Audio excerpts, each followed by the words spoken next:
Auto Ecole Dieux Existe làwọn tí wọ́n jẹ́ akẹ́kọ̀ọ́ níbẹ̀ tí wọ́n lọ láti lọ gba ìwé ẹ̀rí ìwakọ̀ tí wọ́n sì yege wọ́n paramọ́ pọ̀ láti fi ìdùnnú àti ayọ̀ àti ìkíraníkù ìwọ́dún kan ọ̀gá àgbà tó ń darí Auto Ecole ọ̀hún ọ̀gbẹ́ni Bello Rene àti gbogbo àwọn òṣìṣẹ́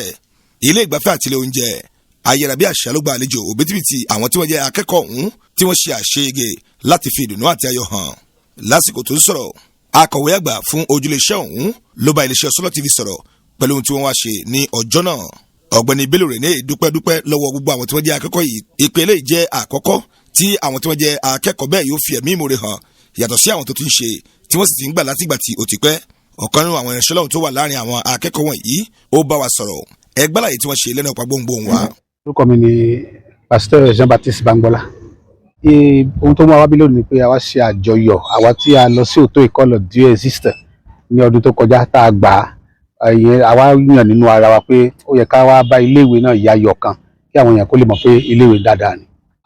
Ayọ̀ ńlá ló jẹ́ fún mi nítorí ohun tó mú wa gbégbésẹ̀ yìí ni pé kò sínú ẹni tí ò dùn ẹni tó gba Auto Ecole yẹn kọjá kò sí inú adùn náà nítorí tẹ́lẹ̀ mo máa ń bẹ̀rù pé ṣé mi tún lè mọ mọ́tò wá àmọ́ ọ̀nà tí wọ́n ń gbà fi kọ́yàn ní Auto Ecole náà ó ti dára jù pẹ̀lú ayọ̀ àti ìfẹ́ bíi pé bí ipò ọmọ ìyá wọn mẹ́tì gan òṣèbí mẹ́tì àjọ ń rẹ́rìn àjọ ń sọ̀rọ̀ ọ̀nà tó fi kọ́ wa ti múnú adùn olúfàlà nínú wa fi dùn láti mú ọjọ́ òní. bí ilé ìṣẹ̀lẹ̀ rẹ̀ ní Auto Ecole Dieux Existe tó wà nílùú Ipobe tó ń kọ́ni ní mọ́tò tá a sì mọ mọ́tò wà tá a ní ká fi tó yín létí ká súnmọ́ ìṣẹ̀lẹ̀ ló ti ń jábọ̀ ìròyìn Abdulateef tí gbogbo èyí mọ̀ sí efelo ló gba àwòrán sílẹ̀.